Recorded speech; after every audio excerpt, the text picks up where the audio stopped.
Today on V8 Extra, the top end becomes Northern V8 Supercar territory next weekend. We'll preview this 15th edition of the Sky City Triple Crown as the V8 Circus breaks out the sunblock and heads north for some more warfare. Mark Scaife joins us to discuss the game's drivers play. And Lyco answers your questions. Plus, we meet up with the Bottle-O boy, David Reynolds. That's all ahead in this edition of V8 Extra.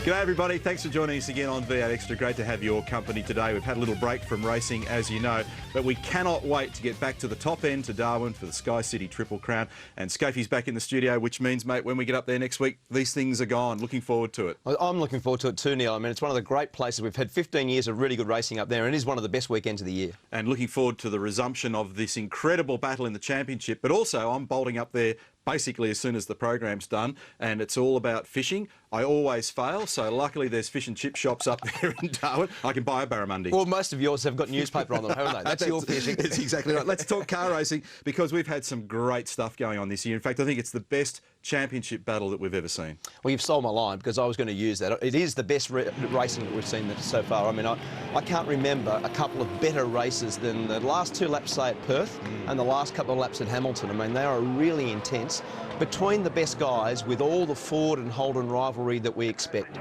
And the situation in the championship, of course, is mega tight, and it fluctuated 10 points adrift between these two guys. Have a look at them here, and you can see that Will Davison's now got the 10-point advantage. It was the other way on the Saturday down at Phillip Island, which was a few weeks ago. It is really quite incredible. So you've got those blokes at FPR in first and third. You've got both the Team Vodafone cars in there as well in second and fourth. All three of the Stone Brothers racing cars in there as well. It is a fantastic scenario.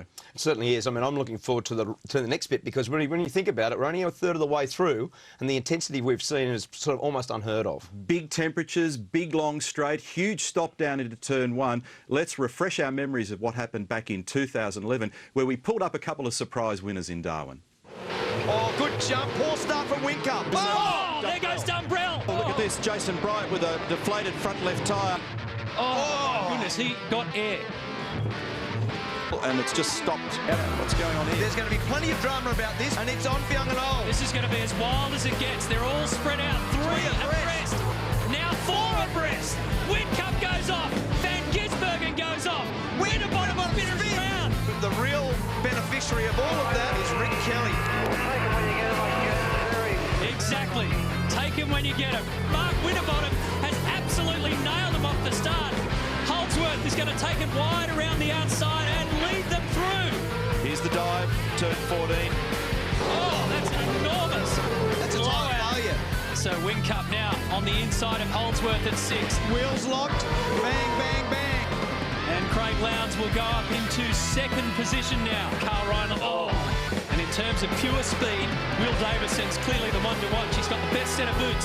Everybody's a target at this restart. Van Gisbergen now to third. And Van Gisbergen has been very good on these soft tyres the whole time. Here they come. They tip Pinto around there. The crowd goes berserk. Lowndes doesn't cover. And here he is down the inside. Very good pass, Shane Van Gisbergen. But Shane Van Gisbergen has bounced back beautifully on this Sunday race day. He's held off one of the best of all time. And the Giz gets it done in the top end. And he's enjoying every moment. Well done.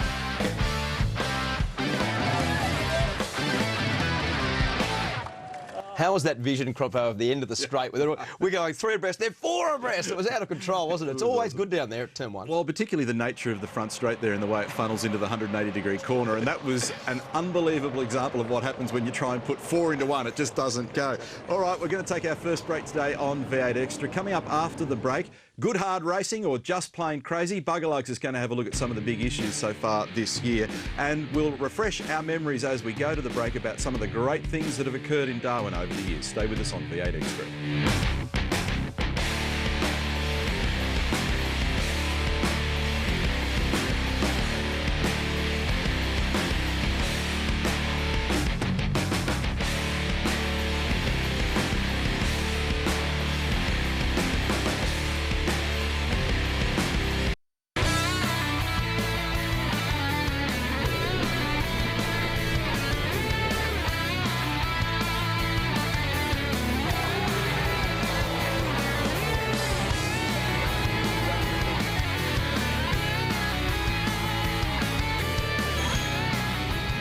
Beautiful pictures from the top end, Darwin, Sky City Triple Crown. That's coming up next weekend. Welcome back to V8 Extra. We keep talking about the pressure, the intensity in this year's Championship Series, Scafey. So we've reached the 1/3 mark, and I thought it was time for a bit of an executive overview from the chairman of the commission and the commentator. So give us your snapshot.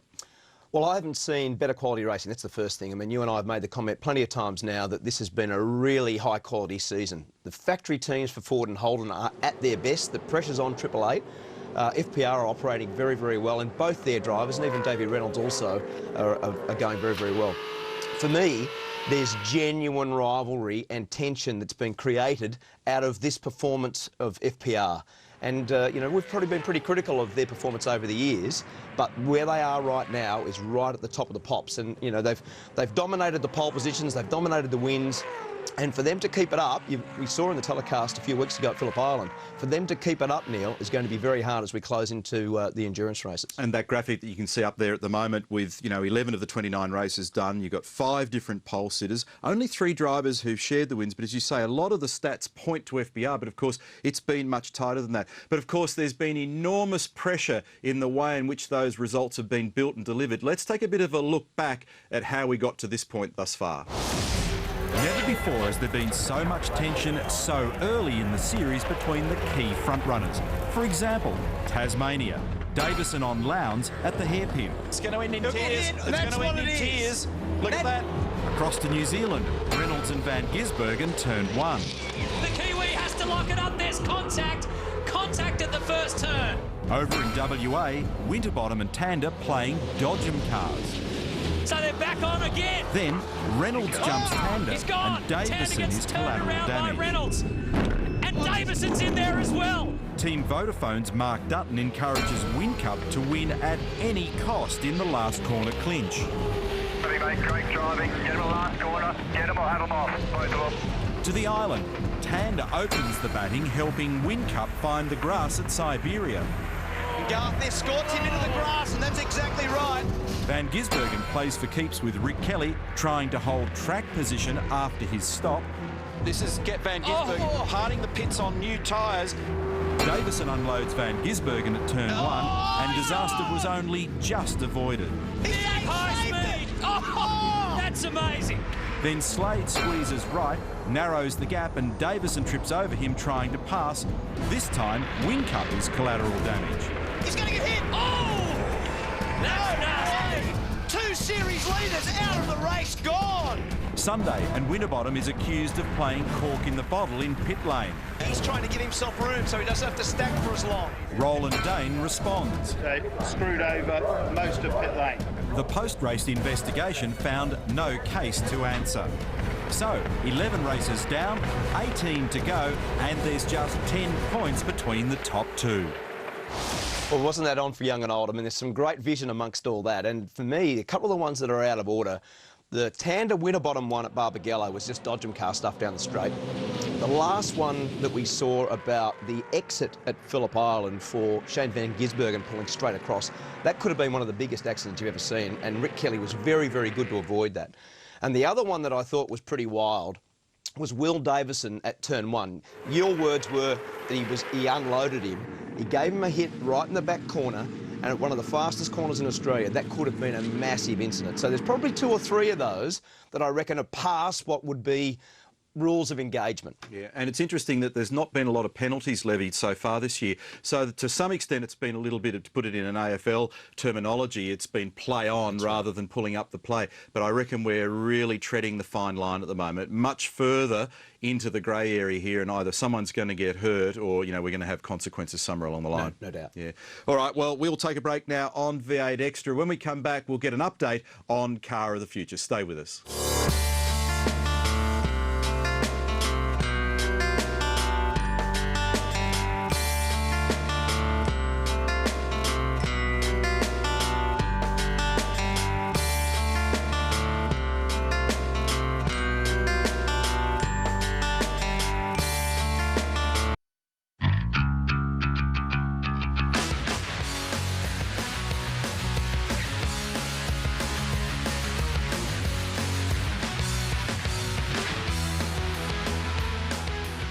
V8 Extra is the program. Thanks for joining us today. Hope you are enjoying our little show. Now, we had a couple of inquiries, Scafey, in the last couple of weeks from viewers who want to know more about the whole business of the handbrakes in V8 supercars. One of them, Rob Haleman here from Sydney, says, downhill starts. You guys have been making reference to it. How does it all work? Well, we sent Larko out into the pit lane to find out precisely how the handbrakes work in the car.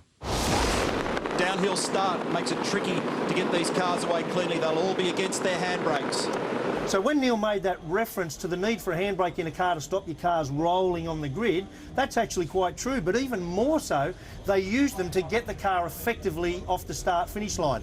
This is Garth Pander's whole racing team Commodore, and he has what looks like quite a conventional handbrake here. This is a hydraulic system linked to the rear brakes. And what he'll do off the start line, he'll get in front of him here, his throttle position exactly right, his clutch take up exactly right, whilst he's got the handbrake loaded. And he'll have a little cable here at a preset length, so he can hold that, and as he feeds out the clutch, feeds the throttle on, he'll feed out the handbrake. So it's very manual, very drive orientated. But there's a cleverer, more sophisticated way to do this. I want to show you something else across the other side of the garage. Okay, so now I'm in James Courtney's Commodore, and he's got a completely different system. So this is a button. See this button here on the steering wheel that says lock. This is what's known as a line locker. And what it is, it's a solenoid in the front braking system. So when you push your foot on the brakes, get some brake pressure, push that button, it effectively locks the fluid in there and holds the brake on. So what you've got to do here is actually the same thing. Bring your throttle percentage up, start to feed your clutch out as you're ready to go, and release the button, and bang, it undoes the line locker, and away you go. Now, completely separate to the handbrake one. The handbrake one is more driver, you've got to feed in, this is more instantaneous, a little more electronics involved. Now, I can tell you, whilst your handbrake one is probably more like your road car as we know it. As a young kid building around the paddocks of Griffith in my farm basher, I would have loved one of these push button ones. How's his fault? and he said at the start, a cleverer system across the other side of the garage. It is actually very difficult. I've driven in both the HRT and the 888 cars, and they've got those different systems. I like the handbrake one because it does have more driver input. It's actually quite a hard thing to do in terms of tuning your brain to use both of them. And at the end of the day, it's all about your 0 to 100 kilometre an hour measuring speed, which is what they all do post-race, Scafey, in the analysis. Now, I can't let you go today without taking a genuinely sensible snapshot of where we're at with Car of the Future. It's been a massive project thus far. We're in the twilight of the current rule set. Give us the highline on where we're at. Well, basically, the project is going very well. We've pretty much done the testing now for the prototypes. So the Ford, for instance, has done 6,000 kilometres. The tyre specification is done. The brakes are almost finished. Aero testing has commenced. The CFD work for the sort of body shape and all the work for the aero stuff is underway. The engine work for Nissan, for instance, is happening. We've released 23 official releases in the last 16 weeks to teams. So teams are making queries about how the cars are built. We've got a big thing in my office that says, what do we need to build a car? And everybody basically is now really in that phase of building these new specification vehicles. And it really isn't that far away now before the window opens for cars to be dropped on the road, and ultimately we're going to see testing in the back end of the year. It's going to be an exciting and very busy time. Oh, it certainly is. I mean, for everybody, not just the Nissan people, everybody's building new cars, and the way that this testing is going to roll out, by the end of August, guys will have cars built. Some people have actually already got a complete car almost intact. The other thing I want to do, if you haven't seen them, jump onto the V8 Supercar website, and we put together some videos about the cars when we did the launch at the back end of last year. So jump on there for those vids if you want to see more about it. Also, we sent Larko out and about recently to go to Pace Engineering to see how the cars are constructed at their base level. So look for that coming up on V8 Extra as well. But it's an exciting time in the business. Oh, it certainly is. And it's one of the things, Crompo, is that the DNA of the new cars, very, very similar to where we are, and what you're going to see, hopefully, is better quality racing. OK, well, it's just about time for another break on V8 Extra. Before we go, let's check out Big Pond Sport News. From the Pepsi Max crew and Greg Murphy, Murph was involved in the awful shunt in Adelaide with Jonathan Webb earlier this year. A byproduct was the flare-up of an old back injury, and he subsequently missed the Tasmania Challenge. Last weekend, he raced in New Zealand. Now the injury has reappeared. The bad news, he's in need of surgery. The op will take place early next week, and he could be sidelined for up to 3 months. We'll track his progress, and we wish Greg well. Shock news also that Vodafone will end their title sponsorship of the 888 race engineering outfit at the end of the season. So far, the 6-year partnership has generated 68 wins, 3 Bathurst 1000 victories and 3 teams and drivers championships. No word yet on a new major partner for the Brisbane-based outfit. And great news this week with the federal government and the Bathurst Regional Council combining to invest $6 million for major upgrades at Mount Panorama. This year we celebrate the 50th year of the great race. We'll take a break now on V8 Extra. When we come back, we meet David Reynolds. Stay with us.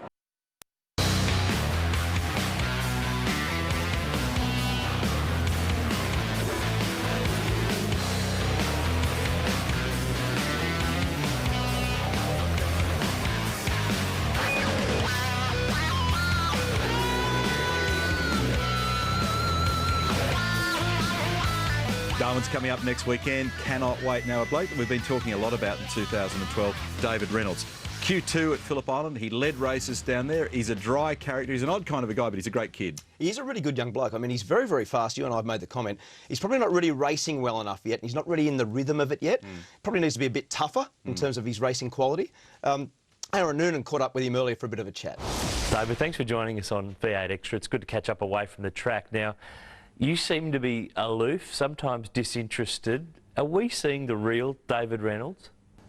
Probably. I can only ever be myself. When I first got into V8 supercars, they tried to make me like Will Davison or Mark Winterbottom, really corporate and that, and I just couldn't do it. So I just say whatever I want now, and I just roll with it. Now, when you say they, you mean Walkinshaw Racing from your time there? Yeah, at Bundaberg Red Racing, they tried to make me real a good spokesperson, but I think I'm a better spokesperson just being myself. But you only had 1 year with Walkinshaw Racing. Was that unfair? Did you need a second year to be able to prove what you're now proving? Oh, definitely, you always need a second year in the same car, and that's the problem I've had through my career. I've always had a different team, different car.